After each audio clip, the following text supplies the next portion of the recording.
Hello guys, kumusta Kuya Wilson here again, no? So, guys, today's vlog, pag-usapan natin yung isang kaibigan ko, kasama ko sa work, no? Isa siyang chef. Tinanong ko siya paano siya nakapunta dito o paano siya nag-apply dito sa Canada noon, no?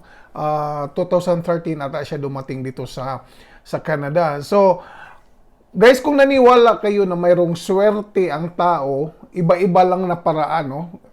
Ako, iba ang paraan ko sa swerte. Kayo, iba ang paraan sa swerte. Siya, guys, siya at ang pinakaswerte sa lahat kasi hindi siya naghirap paano mag-apply dito sa Canada. Kusang lumalapit ang swerte niya, guys. Panoorin natin siya. Kung ano yung nakaranasan niya, paano siya nag-apply dito sa Canada. Kasi nagtatrabaho sila sa isang cruise ship, sa isang barko, kasama yung asawa niya at kusang lumalapit ang swerte niya nung nagtrabaho pa siya sa barko hanggang dumating siya dito sa Canada. So, guys, panoorin natin yung kasama ko sa work. But before that, guys, kung sino yung hindi pa naka-follow sa aking Facebook page at sa aking YouTube, Kuya Wilson Buhay Canada, please follow, guys, and continue sharing and likes and leave your comments para masagot ko kayo kung ano yung mga tanong nyo. Kung mayroon kayong mga katanungan, just leave your comments about Buhay Canada, guys, especially paano mag-apply dito sa Canada. Baka mayroon akong maitulong sa inyo. Okay?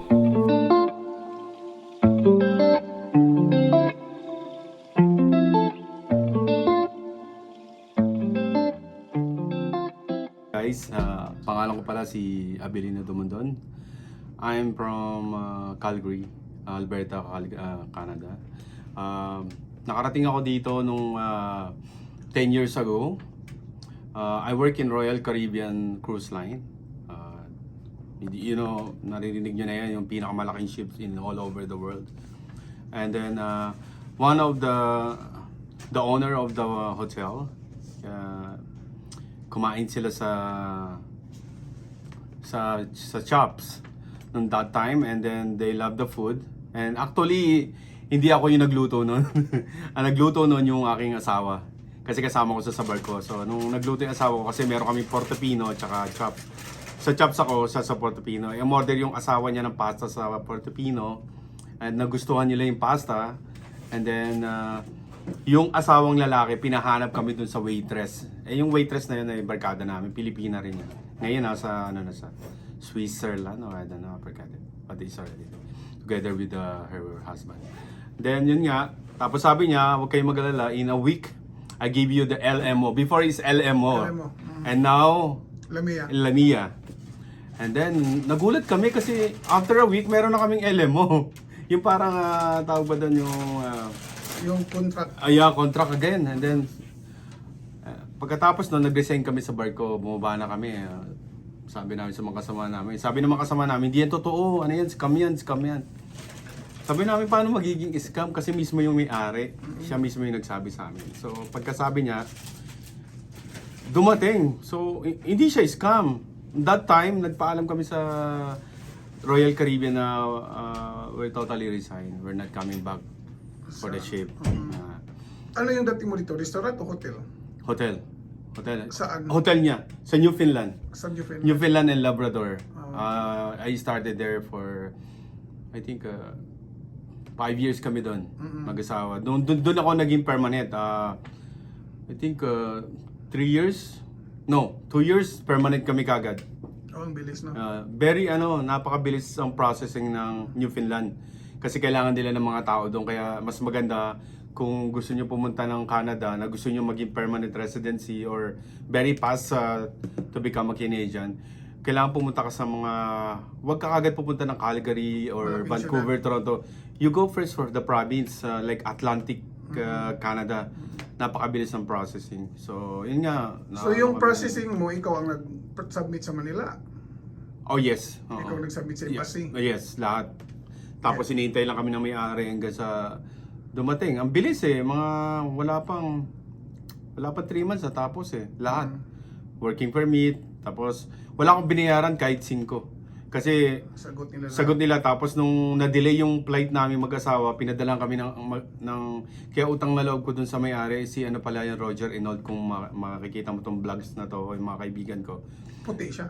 He's a French Canadian. French So, Quebec. Hindi kami nakalipad ng bansa na yun na kasi na-delay kami. Pinadala niya kami ng 70,000 pesos. Free. Panggastos. Yes. Wow. I never pay anything. Wala akong binayaran sa ticket. Kami mag-asawa. Tapos in-interview kami ng embassy na kung pwede isama na namin yung anak namin that time. Sabi namin wag na muna. Anong Kailangan pangalan sama ng hotel? family kami sana.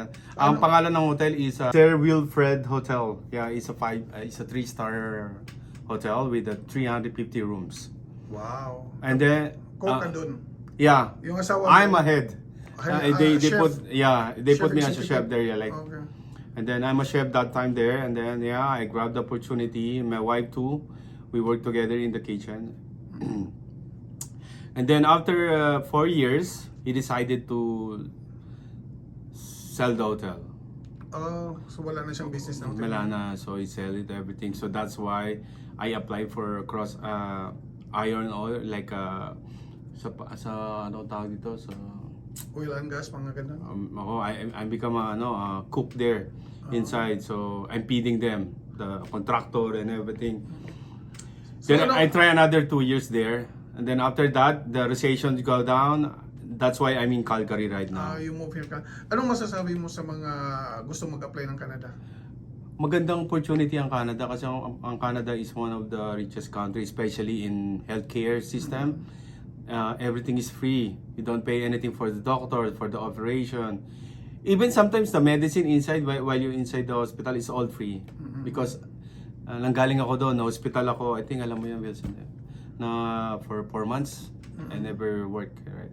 And that's my life here, and I have 2 siblings. I have 1 daughter and 1 boy.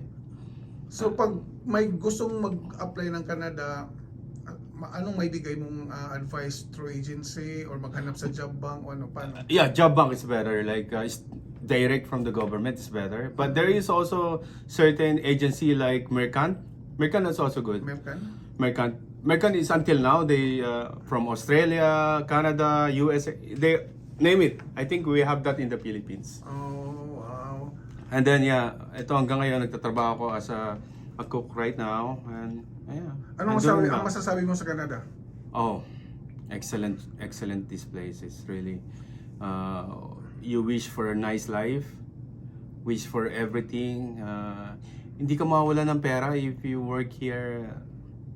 Very hardworking. Huwag kang mamimili. Don't choose anything. Kung makakarating ka kahit saang bansa, huwag kang mag-choose kung anong gusto mong gawin sa buhay mo, kasi dito labanan ng mga matitigas at masisipag na tao. Pag masipag ka, yayaman ka. Saan ka sa atin pala? Ngayon nakatira ako sa Cavite, sa Imus. Matagal na kami doon. Ando din mga ibang kamag-anak sa Cavite. So, pero ako, lehitimong tiga Las Piñas ako. Las Shoutout Piñas, dyan sa mga taga Las Piñas, Cavite. Shoutout dyan sa Las Piñas, sa mga tiga Caviteños. So, Mga kailala mo. mga classmate ko, mga tropa ko, kilala niya ako, makikita niyo yung vlog Padala nito. ka na ng pang-alak. Hindi. Kayo na magpaano, ako mga pulutan. Okay, salamat, Chef. Salamat sa interview na to. Sana maraming makarinig at matuto sa aking sinabi. Salamat. Salamat. Bye-bye. Okay, so napanood nyo yung si Chef Alvin, no? Kasama ko sa work, isa siyang chef namin sa aming nursing home, no? Guys, so ang pinakamaganda sa nangyari sa buhay niya kasi yung na-delayed yung flight nila, so binigyan sila ng 70,000 pesos pocket money, and then that's hindi nila pinabayaran sa employer. Napakaganda, tapos sagot nila lahat. So masasabi nating hindi lang niya na-mention kung sila yung nagbayad sa medical, no? Kasi usually tayo ang magbabayad ng medical na I don't know, during my time that was like 6,000 pesos. So siguro ngayon nasa mga 15,000 to 20,000 pesos na medical. I'm not sure kung magkano kasi sa amin 6,000 pesos. So 15 years ago pa naman yun. Okay, ang maganda sa kanya guys kasi binigyan sila ng 70,000 pesos nung na-delayed ang flight. Ang sa akin guys, nangyari sa akin, pagdating dito after 3 months, nirefund nila yung medical ko, 6,000 pesos.